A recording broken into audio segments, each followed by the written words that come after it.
Bu videoda sizinlə bərabər dəyişənlərə baxacağıq. Dəyişənlər nədir? Dəyişənlər tək proqramlaşdırmada yox, real həyatda da olan anlayışlardır. Məsələn, baxın, havanın temperaturunu götürə bilərik. Havanın temperaturu bir dəyişəndir.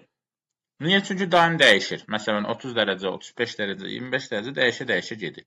İnsanın yaşını götürə bilərik. Məsələn, insanın yaşı 18, 19, 20, 21 ildən ilə dəyişən bir şeydir. Dəyişdiyi üçün biz bunu dəyişən adlandıra bilərik. Baxın, saatı götürək. Hal-hazırda məsələn 16 olaraqdır. Bir dəqiqədən sonra olacaq 16, 17. Görürsünüz, daimi olaraq dəyişir. Daimi olaraq dəyişə bildiyi üçün bu dəyişən şeylər dəyişən olaraq adlandırır. Yəni, dəyişmə ehtimalı olan varlığı dəyişən olaraq adlandıra bilərik. Bu mənim özüm verdiyim bir tərifdir. Dəyişmə ehtimalı olan varlığa dəyişən deyilir. Məsələn, insanın adını da götürə bilərik. İnsan adı da dəyişə bilər. İnsan adı dəyişməyə də bilər. Məsələn, adım Şükürdür, gedib dəyişdirə bilərəm sabah. Amma dəyişdirməyə də bilərəm ömür boyu. Baxın, dəyişmə ehtimalım var. Dəyişmə ehtimalım olduğu üçün biz buna dəyişən deyirik.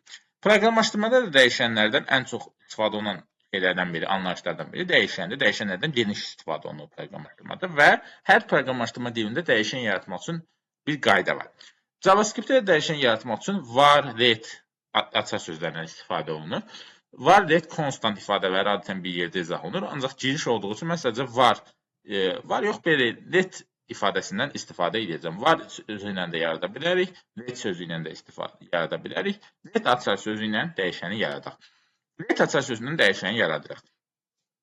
Let sözünü yazdıqdan sonra dəyişənin adı yazılır. Dəyişənin adına hər hansı bir şey yaza bilərik. Riyaziyyatdan məşhur bildiyimiz x dəyişəni yazaq. Yazırıq və x bərabərdir 5 yazırıq.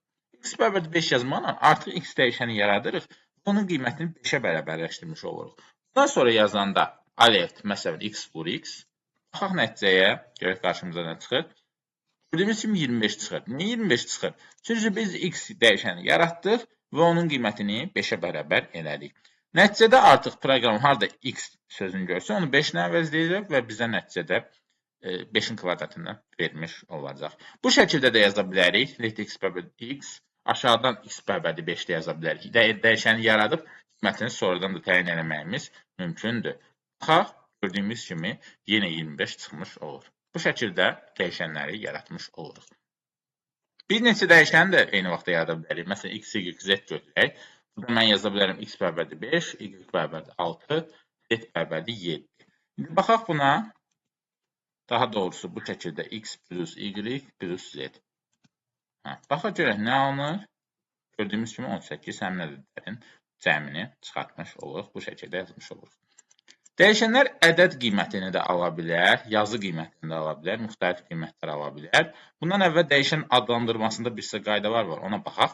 Dəyişən adı necə ola bilər? Dəyişən adında hərf istifadə edə bilərsiniz, rəqəm istifadə edə bilərsiniz və altdan xətt simvolundan istifadə edə bilərsiniz. Amma əsas qaydalardan biri, dəyişən adı rəqəmlə başlaya bilməz. Gəlin, müxtəlif qiymətlər verək, yoxlayaq. Məsələn, siz x bərabərdir 5 yazırsınız, doğrudur. x1 bərabərdir 5 yaza bilərsiniz. Heç bir xəta ilə rastlaşmayasınız. x1 bərabərdir 5. x1-i çap eləyək. Gördüyümüz kimi 5 çıxır. Amma siz 1x yaza bilməzsiniz. 1x adı xətalı olar. Yəni, dəyişən adı 1x rəqəmlə başlaya bilməz. İçərisində rəqəmlər ola bilər. Amma birinci simvol rəqəm olmamalıdır. Məsələn, altdan xətt x yazaq. Altdan xətt x. Yeniləyək səhifəni. Gördüyümüz kimi yenə işləyir. Yəni, hansı bir problem yoxdur. Altdan xətt simvolundan, hərfdən və rəqəmlərdən istifadə edə bilərik. Amma əsas bir qaydalardan biri, böyük yox, daha doğrusu, iç simvol rəqəmdən olmamalıdır. Yəni, rəqəmsiz olmalıdır. İç simvol hərflə başlamalıdır. Bu şəkildə dəyişənləri yaradırıq. Və növbəti olaraq dəyişənlərdə rəqəmlərdən əlavə yazılar da yazmaq mümkündür. Dəyişənlərin tipləri var. İndi əslində tiplər daha çoxdur. Bu mövzuda sadəcə number və stringlərə baxacağıq. Dəyişənlərin tipləri nədir ümumiyyətdən? Biz x bərabərdir 5 yazırıq. Dəyişən yaradıq x, y. X bərabərdir 5 yazırıq. Y bərabərdir 6 yazırıq. Burada x ilə y bizim üçün sadəcə ədəddir. Ədədlər nələrdir? Yəni, adi riyaziyyatda bildiyimiz ədədlərdir.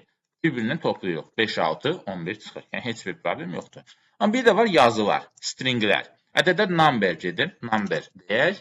Number yazı isə string olaraq gedir proqramlaşdırmada. Yəni, tiplər bir növü numberdir, ədəddirsə, stringdir, yazıdırsa. Yəni, ədəd olduqda numberdir. Number olduqda normal şəkildə toplanır, istifadə edirik. Amma yazı olduqda belə bir məsələ var. Mən buraya yazıram salam, məsələn. Rəzəm sağ ol. Burada saxlayıram, səhifəni yeniləyirəm, baxaq. Gördüyümüz kimi salam sağ ol bir yerdə çıxır. Yəni biz bunları bir yerdə yazmış oluruq, yəni nəticədə. Yəni siz yazı tipli dəyişənləri toplayırsınızsa, onlar yan-yana yazılmış olur. Ədəd tipli dəyişənləri toplayırsınızsa, onlar normal şəkildə toplanmış olur. Gördüyümüz kimi bu şəkildə 11 almış oluruq. Bu şəkildə nəticəni almış oluruq. Məsələn, yazı ilə ədədi bir yerdə toplayanda nə alarıq? Ona da baxaq. Məsələn, mən bu yazım salam, y bərabər 6. Məsələn, x-in y toplayaq. Gördüyümüz kimi salam 6 çıxmış olur. Bu şəkildə yazmış olur. Tipi öyrənmək üçün isə type of ifadəsi var. Məsələn, yaza bilərik type of x. Type of x. Type of x yazanda, baxaq, bizə string göstərmiş olur. Amma type of y yazaq. Number tutmuş olur. Gördüyümüz kimi. Tipləri irəlidə daha ətraflı istifadə edəcəyik. İrəlidə daha ətraflı görərsiniz ki, bu tiplər niyə lazımdır. Hətta bu dəstələrə görərsiniz növbəti mövzudakı tiplər niyə önəmlidir. Deməli, adi qiymət verməzdən əlavə indi gələk promptlara. Prompt nədir? Normalda istifadəçidən məlumat necə qəbul olunur? Input elementi vasitəsilə qəbul olunur. Input nədir? İstifadəçi bu inputa bir şey yazır, hər hansı bir şey yazır. ABC, məsələn, hər hansı bir şey. Və biz onu götürürük, emal edirik. Məsələn, bazı yata bilərik. Çoxlu bir şeylər edə bilərik də. Əməliyyatlar apara bilərik. Ancaq hal-hazırda inputla işləyə bilmədiyimiz üçün JavaScript-də işləyəcəyik, amma irəlidəki mövzularda promptdan istifadə edəcəyik. X bərabər prompt. Prompt nədir? Prompt istifadəçidən bir məlumat daxil etmək üçün bir sahə yaradır. Alet kimi də sadəcə içində bir yazı xanası var. İndi özünüz görəsiniz. Məsələn, ədədi daxil edin. Ədədi daxil edin. Mən yazıram alet, x vur x. Mən burada daxil edirəm 5. Gördüyümüz kimi 25 çıxdı. Mən burada daxil edirəm 6. OK basım, gördüyüm kimi 36 çıxdı. Niyə belə olur? Çünki biz 5 yazanda x-in qiyməti 5-ə bərabər olur. Biz yazanda alert x vur x, o olur 5 vur 5, 25 çıxmış olur. Bu şəkildə.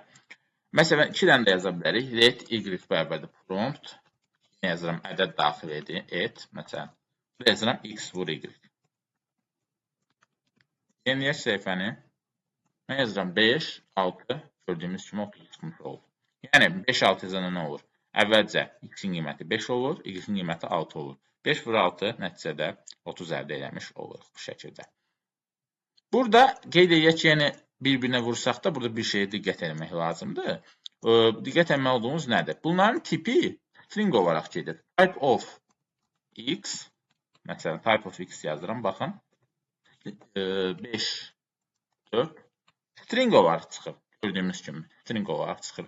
String olaraq çıxanda nə olur? Bir-birinə vururuqsa normal nəticəni görəcəyik, vuracaq. Amma bunları toplayanda artıq problem yaşayacağıq. Baxın, x plus y. Yazıram x plus y. Səhifəni yeniləyək. Mən yazıram 5, 6. Görürsünüz 56 çıxartdı. Niyə 56 çıxartdı? Çünki bunun tipi stringdir. Məsələn 4 yazıram, 3 yazıram. 3 çıxartdı. Əslində 4 ilə 3-ün cəmi 7-dir. Bunun tipi string olduğuna görə onların cəmini tapır. Onların cəmini tapmır, daha doğrusu yan-yana yazır. Ədəd olanda onların cəmini tapır. Amma yazı olduğu üçün bunları yan-yana yazır. Orada problem yaşanır. Orada artıq problem yaşayır. Baxın, buna görə məlumatların tipləri önəmlidir. Yəni, number, string. Onlar arasında keçid önəmlidir.